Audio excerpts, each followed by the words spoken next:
الحمدللہ رب العالمین والصلاة والسلام علی رسولہ الکریم۔ یہ سورۃ طٰہٰ مکی سورت ہے، 16ویں سپارے کے اندر سورت مریم کے بعد ہے، اور اس کو انشاءاللہ ہم شروع کرتے ہیں۔ اس کے 8 رکوع ہیں، 135 آیات ہیں۔ اعوذ باللہ السمیع العلیم من الشیطان الرجیم، بسم اللہ الرحمن الرحیم۔ طٰہٰ حروف مقطعات ہیں۔ حروف مقطعات وہ حرف جو الگ الگ کر کے پڑھے جاتے ہیں، تو یہ ہم اکٹھا نہیں پڑھتے بلکہ دونوں لفظوں کو الگ الگ کر کے ہم پڑھتے ہیں۔ قرآن مجید میں حروف مقطعات سورتوں کے شروع میں ہے، الف لام میم۔ یہ حروف مقطعات، ان کے معنی اللہ کے نبی صلی اللہ علیہ وسلم نے صحابہ کو نہیں بتائے، اس لیے یہ معاملہ اللہ کے حوالے ہے۔ اس کے معنی ضرور ہیں لیکن ہمیں نہیں بتائے گئے۔ اس کی کیا حکمت ہے اللہ ہی جانتا ہے۔ باقی حروف مقطعات کا ترجمہ نہ جاننے کے باوجود آپ صلی اللہ علیہ وسلم نے فرمایا کہ ہر حرف پر 10 نیکیاں ملتی ہیں، الف لام میم پر 30 نیکیاں ملتی ہیں۔ اور اس سے مسئلہ بھی نکلتا ہے کہ کوئی قرآن مجید کو پڑھے اور وہ سمجھ نہ رہا ہو حروف کو، تو صرف تلاوت پر بھی اجر ہے، اگرچہ اصل مقصود تو قرآن کا سمجھنا اور اس پر عمل کرنا ہے، لیکن تلاوت پر بھی ثواب ملتا ہے۔ ما انزلنا علیک القرآن لتشقی، ہم نے یہ قرآن آپ پر اس لیے نازل نہیں کیا کہ آپ مشکل میں پڑ جائیں۔ رسول اللہ صلی اللہ علیہ وسلم مشرکین مکہ کو دعوت دیتے تھے اور اس کے لیے آپ پریشان بھی ہوتے تھے۔ آپ بڑی واضح بات کر رہے تھے، اللہ کی آیات سنا رہے تھے، اور ان آیات کو سن کر نبی کریم صلی اللہ علیہ وسلم کے کردار کو دیکھنے کے باوجود مشرکین مکہ کا دل نرم نہیں ہو رہا تھا۔ وہ آپ کی مخالفت میں بہت تیز ہوتے جا رہے تھے۔ آپ سارا دن دعوت دیتے تھے اور رات کو اللہ سے ان کے لیے دعائیں بھی کرتے تھے کہ اللہ ان کو ہدایت دے، میری قوم کو۔ آپ اپنے اوپر آپ نے اپنی زندگی اس لحاظ سے اجیرن بنا لی تھی، تو اللہ تعالیٰ نے قرآن مجید کی یہ آیت نازل فرما کر آپ کو تسلی دی کہ یہ قرآن مجید اس لیے نازل نہیں ہوا کہ آپ مصیبت میں پڑ جائیں۔ آپ اتنی محنت کرنے کے باوجود ان کے ایمان نہ لانے کی بنا پر یہ سمجھیں کہ شاید میری دعوت دینے میں کوئی کمی رہ گئی ہے، شاید میں بات کو سمجھا نہیں پا رہا، اور دعوت کے اندر مزید چستی پیدا کر کے آپ تنگ ہو رہے ہیں، تو قرآن نازل کرنے کا یہ مقصد نہیں ہے۔ إِلَّا تَذْكِرَةً لِمَن يَخْشَىٰ، یہ تو ایک تذکرہ ہے، نصیحت ہے، یاد دہانی ہے۔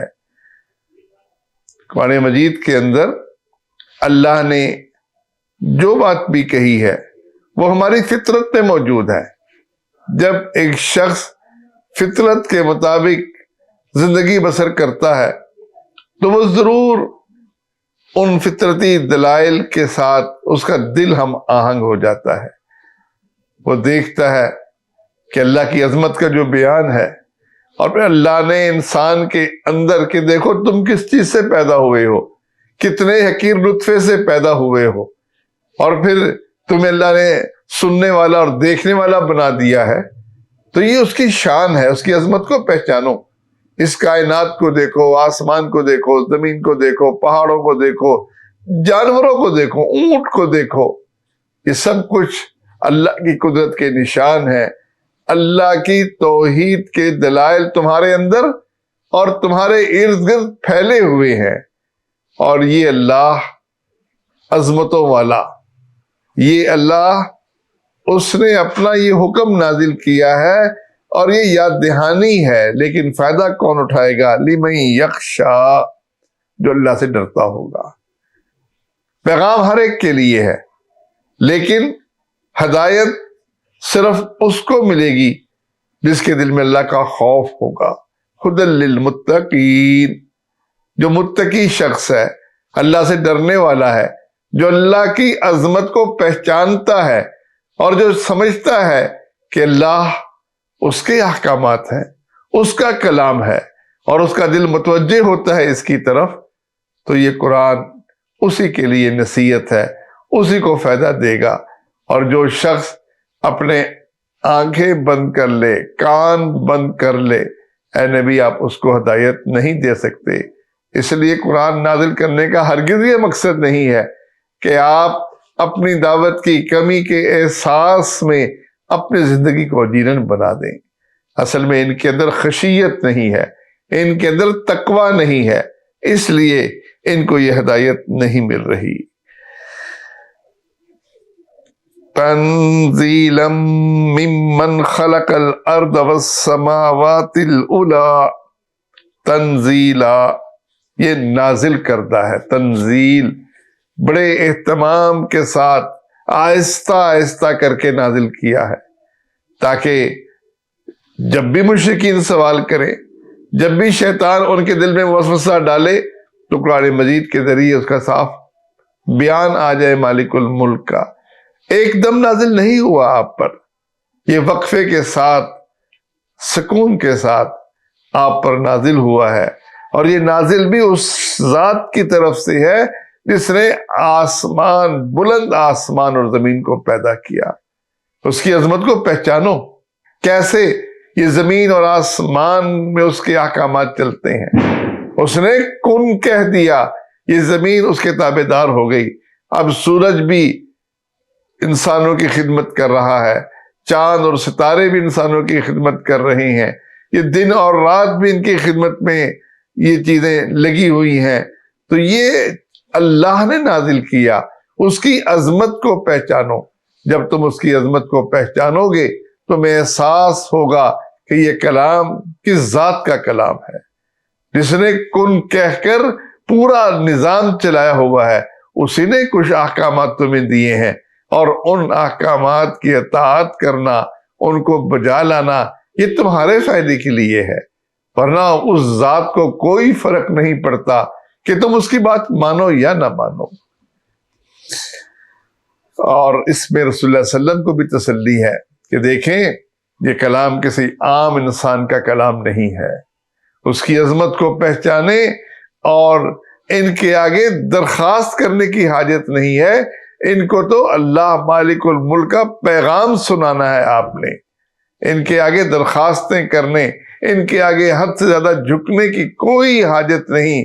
یہ تو اللہ کا کلام ہے جو آسمان اور بلند آسمانوں کا اور زمین کا خالق ہے۔ الرحمن علی العرش استوى، وہ رحمان جو عرش پر مستوی ہے، وہ کوئی الگ نہیں ہو گیا کہ بنانے کے بعد بس وہ لا تعلق ہو گیا، نہیں، وہ عرش پر مستوی ہو کر پورے نظام کو سنبھالے ہوئے ہے۔ وہ مالک الملک عرش پر مستوی ہے، یہ اللہ کی صفت ہے۔ ہمیں قرآن کے الفاظ ہیں کہ اللہ عرش پر مستوی ہے، ہمیں کہنا ہوگا کہ یہ بات برحق ہے، اس کا انکار کرنا کفر ہے۔ اللہ کے عرش پر مستوی ہونے کا انکار کرنا قرآن کی آیت کا انکار کرنا ہے۔ اور ہمیں اللہ تعالیٰ نے جو الفاظ بیان کیے وہ عربی زبان کے الفاظ ہیں، پتہ ہے سب کو عرش کیا چیز ہوا کرتی ہے اور استوا کیا ہوتا ہے، معنی معلوم ہے، کیفیت معلوم نہیں۔ کیفیت تو انسانوں کی اور جانوروں کی مختلف ہوا کرتی ہے۔ ایک مچھر کو دیکھیے، اس کا استوا اور ایک انسان کا استوا کتنا فرق ہے۔ جب مخلوق میں یہ فرق ہے تو مالک الملک کے استوا کی کیفیت کون جان سکتا ہے؟ اس لیے امام مالک رحمت اللہ علیہ بڑی خوبصورت بات کہتے ہیں، فرماتے ہیں کہ اللہ کا استوا علی العرش برحق ہے، اس کے معنی معلوم ہیں، اس کی کیفیت وہ ہمارے ذہنوں سے ماورا ہے، اور جو شخص اس چیز کی تلاش میں سوال کرتا ہے وہ بدعتی ہے۔ اس لیے ہمیں اللہ کو عرش پر مستوی ماننا ہے، کیسے مستوی ہے؟ جیسے اس کی شان کے لائق ہے، ہمیں اس کی کیفیت کا علم نہیں ہے۔ لہو ما فی السماوات وما فی الارض، اسی کی ملکیت ہے جو کچھ آسمانوں میں ہے اور جو کچھ زمینوں میں ہے، وما بینہما، اور جو کچھ ان کے درمیان ہے، وما تحت الثری، اور جو گیلی مٹی کے نیچے ہے، جو زمین کے اندر ہے، جو تحت الثری کے اندر جو چیزیں موجود ہیں، وہ اسی کی ملکیت ہے۔ اور جو شخص یہ دیکھتا ہے کہ وہ اتنی بڑی بڑی مخلوق اس کی ملکیت ہے، تو وہ یقیناً اس کی عظمت کو پہچانتا ہے۔ اس کی مخلوق کی بڑائی دیکھ کر اللہ کی عظمت، اس کے خالق کی عظمت وہ ذہنوں میں آتی ہے۔ تو یہ کسی معمولی شخص کا کلام نہیں ہے، یہ تو اس کا کلام ہے جس کی ملکیت میں ہر چیز ہے۔ آسمان کے اندر کوئی ہو، زمین کے اندر کوئی ہو، آسمان اور زمین کے درمیان جو کچھ ہے اور تحت الثری میں جو کچھ ہے، وہ اس کی ملکیت ہے۔ اس کی عظمت کو پہچانو، اس کے کلام کو کوئی معمولی کلام نہ سمجھو۔ وَإِن تَجْهَرْ بِالْقَوْلِ، اگر آپ اپنی بات کو بلند کرتے ہیں، فَإِنَّهُ يَعْلَمُ السِّرَّ وَأَخْفَى، تو وہ جانتا ہے پوشیدہ چیز کو بھی اور چھپی ہوئی اخفا چیز کو بھی، زیادہ خفیہ چیز کو بھی جانتا ہے۔ وہ تو عالم الغیب ہے، اس کے لیے نزدیک اور دور کا راستہ، بلند آواز سے یا آہستہ آواز سے بات کرنے سے کوئی فرق نہیں پڑتا۔ وہ تو ہر بات جانتا ہے۔ آپ جس انداز سے دعوت دے رہے ہیں وہ اس کے علم میں ہے، اور جس انداز سے آپ رو رو کر ان کے لیے دعائیں کرتے ہیں وہ اس کو بھی جانتا ہے، اور ان کے حالات بھی وہ دیکھ رہا ہے۔ وہ ضرور ان کو ان کے اعمال کی جزا اور سزا ضرور دے گا۔ تو اس کے علم سے کوئی چیز باہر نہیں ہے۔ اللہ لا الہ الا ہو، اللہ نہیں کوئی معبود سوائے اس کے۔ دیکھیے پہلے نفی ہے، لا الہ، کوئی معبود برحق نہیں ہے، کوئی عبادت کیے جانے کے قابل نہیں ہے، کوئی ذات ایسی نہیں ہے جس کی آگے جھکا جائے، جس کے دل کی خشوع کے ساتھ، محبت کے ساتھ، جس کے آگے آدمی جھک کر اس کی بندگی بجا لائے، کوئی اس قابل نہیں ہے اللہ سوائے اللہ کے۔ پہلے نفی اور پھر اثبات، یہ دو حصے ہیں کلمے کے۔ لا الہ الا اللہ، لا الہ میں نفی ہے معبودان باطلہ کی، جن کی لوگ بندگی کر رہے ہوتے ہیں، وہ معبود نہیں ہے، وہ الہ نہیں ہے۔ الہ کی صفات پورے قرآن مجید میں اللہ نے بیان کی۔ الہ وہ ہے جو ہر قسم کی حمد اور ثنا کا مستحق ہو۔ وہ الہ وہ ہوتا ہے جس کی بندگی کی جائے، جو معبود برحق ہے۔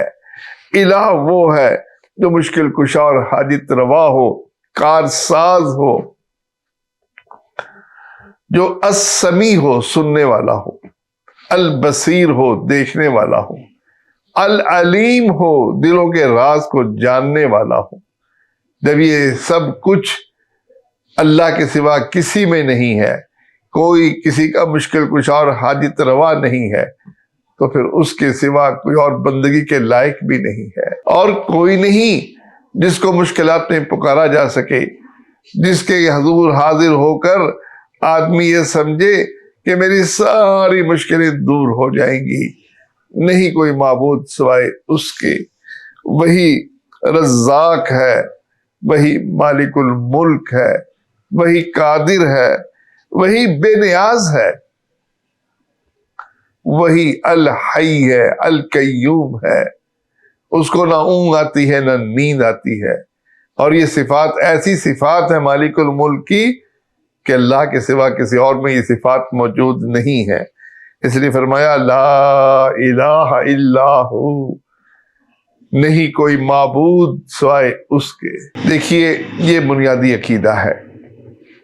ربوبیت کے اندر شرک وہ تو مشرکین مکہ نے بھی نہیں کیا۔ قرآن مجید میں اللہ بار بار پوچھتا ہے، ان سے پوچھئے آسمان کا مالک کون ہے، زمین کا مالک کون ہے، آسمان سے بارش کون نازل کرتا ہے؟ اور پھر اللہ خود فرماتا ہے کہ ضرور کہیں گے کہ یہ کام تو اللہ کرتا ہے۔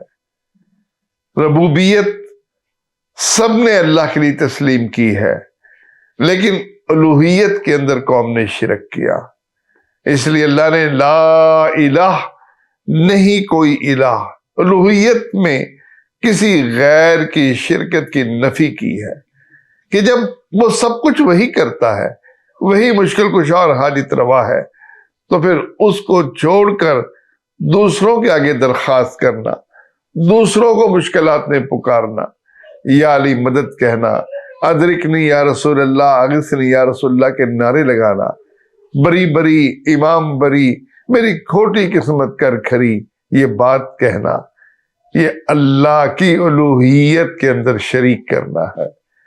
اس لیے فرمایا کہ لا الہ الا اللہ، نہیں کوئی عبادت کے لائق سوائے اللہ کے۔ یہی ہر نبی کی دعوت ہے، اور پورے قرآن مجید کے اندر یہی بات اللہ نے بیان کی ہے۔ پھر فرمایا لہ الاسماء الحسنی، اسی کے لیے سب اچھے اچھے نام ہیں۔ اللہ کے اسماء الحسنی ہیں، کتنے ہیں ہم نہیں جانتے۔ اللہ نے چند اسماء کا ذکر کیا ہے قرآن و سنت کے اندر، ہمارا ان پر ایمان ہے، لیکن اس کے اسماء و صفات اتنے زیادہ ہیں کہ ہم شمار تک نہیں کر سکتے۔ اور پھر وہ اسماء الحسنی جو اللہ نے بیان کیے، ہم ان پر ایمان رکھتے ہیں۔ اس میں دو باتیں ہم کہتے ہیں، لیس کمثلہ شیء، اس جیسی کوئی ذات نہیں، کوئی صفتوں والی نہیں، ایسی صفات کسی اور میں نہیں ہے۔ تو اس لیے اللہ کہتا ہے میں السمیع ہوں، سنتے ہم بھی ہیں۔ اللہ کہتا ہے میں البصیر ہوں، دیکھتے ہم بھی ہیں۔ اللہ کہتا ہے العلیم ہوں، کچھ معلومات ہمیں بھی ملی ہیں، لیکن یہ ہماری صفات انسان کی صفات ہے، مخلوق کی صفات ہے۔ اللہ کی صفات کا کوئی پرتو، کوئی حصہ وہ مخلوق کے اندر نہیں آیا۔ اس لیے اللہ کے اسماء و صفات پر ہمارا ایمان ہے، اور اس کی تعداد ہمارے شمار سے باہر ہے۔ ہمیں اس کا علم نہیں دیا گیا ہر صفت کا۔ ہاں، جن صفات کا تذکرہ ہے ہمارا اس پر ایمان ہے، اور ان صفات میں کوئی اس کی مثل نہیں ہے۔ کوئی صفت کسی بندے کی، کسی مخلوق کی صفت اللہ کی صفت کی مثل نہیں ہے۔ اور دوسری چیز کہ ہم اس کی جب مثل نہیں ہے تو ہم اس کی کیفیت بھی نہیں جانتے، اس لیے وہ ایسی ہے جیسے اللہ کے لائق ہے۔ بس ہم کہتے ہیں کہ اللہ سمیع ہے، اللہ البصیر ہے، اللہ العلیم ہے، اللہ کلام کرتا ہے، اللہ غضبناک ہوتا ہے، اللہ تعالیٰ خوش ہوتا ہے، اللہ مسکراتا ہے۔ یہ سب چیزیں ایسی ہیں جس کی کوئی تشبیہ ہم مخلوق کے ساتھ نہیں دے سکتے۔ گمراہ ہوئے وہ فرقے مجسمہ جنہوں نے ان صفات کی بنیاد پر دعویٰ کیا کہ جیسے انسان کو غصہ آتا ہے، انسان مسکراتا ہے، انسان خوش ہوتا ہے، ایسے ہی اللہ بھی کرتا ہے۔ تو یہ مجسمہ یہ گمراہ ہوئے، اور اس کے ساتھ جہمیہ بھی گمراہ ہوئے، جنہوں نے کہا کہ نہیں، ان صفات کو ماننے سے ہم تو اللہ کو مخلوق سے مشابہت دے دیں گے، لہذا انہوں نے صفات کا انکار کر دیا، وہ بھی گمراہ ہوئے۔ ہم کسی تعویل کو بھی جائز نہیں جانتے۔ ہم کہتے ہیں کہ اللہ نے جو صفات بیان کی وہ ایسی ہے جو اس کے لائق ہے، ہم اس میں کوئی تعویل بھی نہیں کرتے۔ تو لہ الاسماء الحسنی، اللہ تعالیٰ کے ہی سب نام اچھے ہیں۔ اللہ نے ان 8 آیات کے اندر رسول اللہ صلی اللہ علیہ وسلم کو اللہ کا تعارف کروا کر، اللہ کی عظمت بیان کر کے، اللہ کے اسماء و صفات کا تذکرہ کر کے تسکین دی ہے کہ آپ اس کے نمائندے ہیں، اس اللہ نے آپ کو رسول بنایا ہے، جو اللہ ایسا اور ایسا ہے.